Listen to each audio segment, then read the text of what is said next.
I'm generally uncomfortable when people try to take the moral high ground, except in very straightforward cases, like if you're not a Nazi, you're probably a better person than someone who is a Nazi. But in general, the idea that's essentially you are a worse person than I am because of something you did or some belief you have is usually kind of weird to me. And I feel this way for various reasons. For one, we never really know the motivations for people's behavior, and I feel like they're just evil and find pleasure in the misery of others is probably one of the least plausible explanations for bad behavior. It could be environmental or psychological or a lashing out or based in ignorance, or what they're doing may not be that bad and you're the one being the asshole, or they could just actually be a sociopath.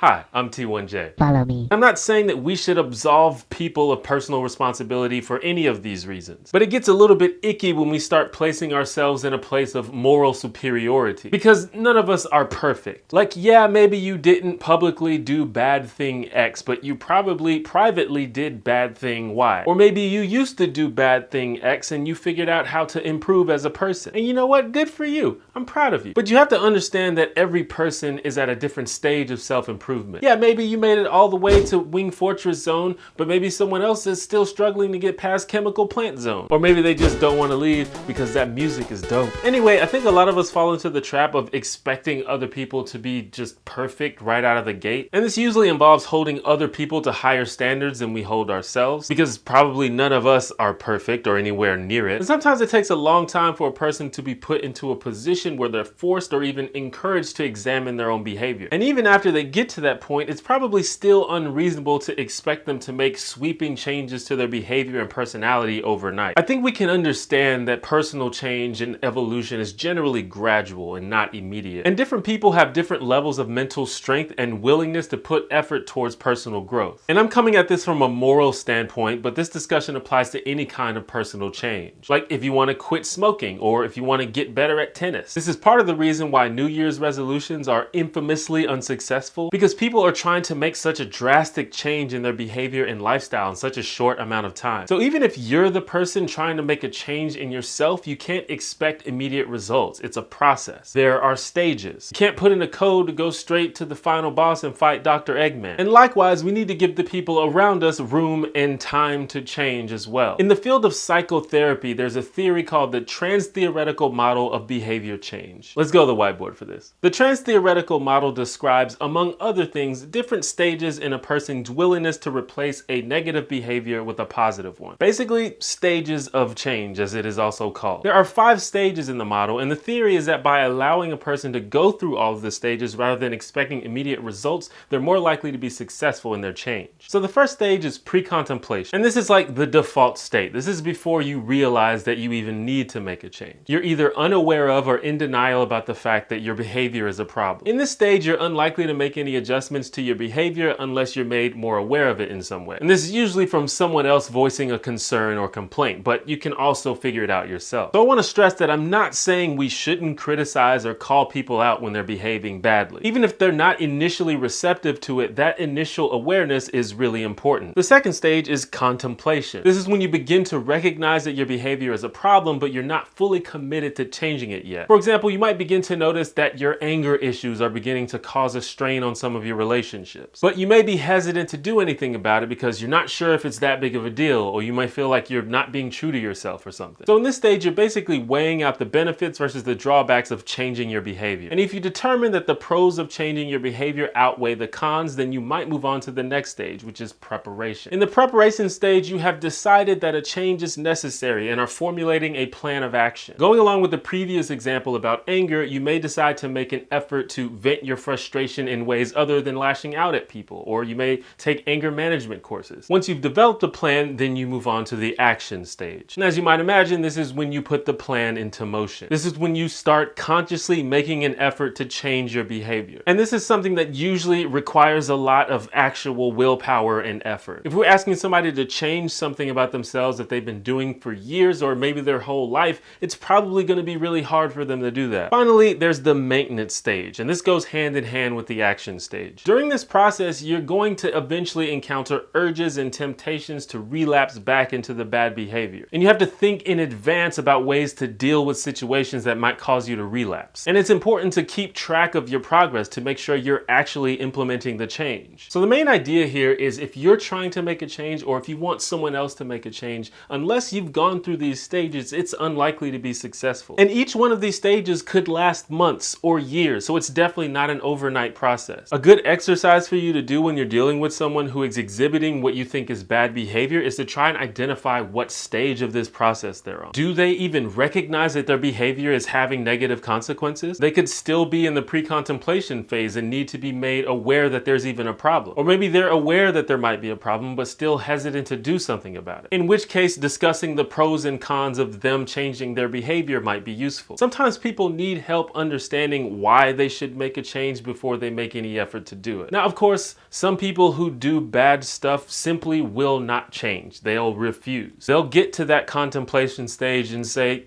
you know what, I'm good. And I'm sure we could all think of people who consistently and routinely do awful things with no sign of remorse whatsoever. And it's possible that these people will go through their entire lives without making any effort to improve as people. But it's also possible that they're just in an early stage of behavior change and just need time. Now, don't get me wrong, I'm not saying that we have to wait for people to figure out how to not be shitty. We don't have to hang out with them or engage them or like them or even forgive them. But we also shouldn't expect everyone to be immediately perfect or deny them the room and time to make those necessary changes. That's just me though. What do you think? Thank you for watching my video. Let's read some comments. These are comments from my last video. Do I regret not voting for Hillary Clinton? Our politics has been a reality shit show for quite a bit of time now. It's time to stop giving so much credence to this patriarchal system. Checks and balances are a complete lie. Well, I don't think it's a complete lie. If you notice, Trump has had a pretty hard time getting any of the stuff done that he wants to do. And that's because of the checks and balances from the other branches of government. Congress has blocked his healthcare bill like 3 times now. The courts are striking down half his executive orders. So it's not a complete lie. It's there. Checks and balances exist. But that's not stopping Trump and his administration from trying to circumvent those checks and balances. For example, Trump now is doing his best to appoint a bunch of judges that will be on his side. So if you can get those other branches of government filled with your people, then you know those checks and balances don't come into play as much. And this is why it's so important to vote, and not just for the president, but for senators and Congress and even locally. It goes upwards. In 2000, we were told that we shouldn't vote for Al Gore because he was just the same as Bush, that Bush stealing the election didn't matter because he was just the same. The first thing Bush did in office was sign an executive order allowing corporations to put more lead in our water supply. He went on to prove over his 8 years just how different from Al Gore / Bill Clinton he was. Don't like Citizens United or DC versus Heller ruling. They likely never would have happened if Al Gore would have filled Supreme Court vacancies in the 2000s. Many people who voted in 2016 don't even remember 2000 clearly or were barely alive. They can't even really remember all that much about Bush. This is also what we talk about when we say history repeats itself. So a lot of people do this thing where they say like the Democrats and the Republicans, they're all the same. And I reject that outright. That just is complete nonsense. Democrats and Republicans have very clearly different platforms, like almost entirely opposite of each other. There are a lot of people who identify as progressives who don't really identify with either party. In fact, I'm one of those people. But if you're a progressive, it just makes more sense almost all of the time to support Democrats rather than Republicans. Like 95% of the Republican platform is like specifically anti-progressive. I think one of the problems though is that most progressives in this country are like much further left than like the average Democrat or what we think of as Democrats. So we kind of like place them together in this like group that's like center to center right. But I think that means that we just need to do a better job of supporting actually progressive candidates and not just settling for these establishment moderates just because, you know, they're insiders. I don't know. I think that's why Bernie Sanders was so popular, because he was a candidate that actually seemed to be progressive. Run for Senate. The time is ripe. You're telling me that I should run for Senate? I think there's way too many pictures of me being drunk on the internet for that to actually work out. The attack ads would write themselves. Now let's check the voicemail. Hello T1J, in one of your videos you said that you support legalizing every single drug there is. What I want to know is one, did you have any experience with illegal drugs like weed, for example, or MDMA or LSD? And second, do you think that these drugs can possibly have a long-term positive effect on your mindset? So I've said, and I still do believe, that if the only victim of a crime is oneself, then that probably shouldn't be a crime. And that includes drug use. I don't think the purpose of law is to act as our mommies and daddies and prevent us from hurting ourselves. I should make a clarification. I don't think I've ever clarified this, but I'm not saying that all recreational substances should be legal to possess and distribute, because that has all kinds of ramifications that I may not be okay with. But I do think that drug use should be broadly and generally decriminalized. If you want to do something that's harmful to yourself, you should be free to do that. Now, of course, there are indirect consequences of drug use and drug abuse that can affect other people. But I feel like you can say that for almost anything. Like if someone gets drunk and because of that they become violent towards others, you don't say we should ban alcohol because it does this to people. As for me, I have an existent but limited experience with recreational drugs. Well, I smoked a whole lot of weed in college, but beyond that, limited. So all I can go off of is what researchers and studies have discovered. And I mean actual researchers,